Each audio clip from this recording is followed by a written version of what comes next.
Assalomu alaykum, hurmatli kuzatuvchilar.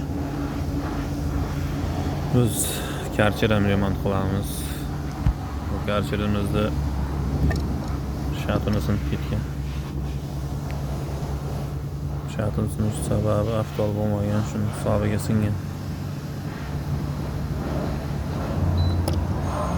Hozir shu holatiga terdik. Xudo xolasa o'chinlari butun. Galopkalari yaxshi holatida turibdi, bularni ishlatsa. Kimga shunday xizmatlar kerak bo'lsa, aloqaga chiqaverasizlar. Remont qilib beramiz.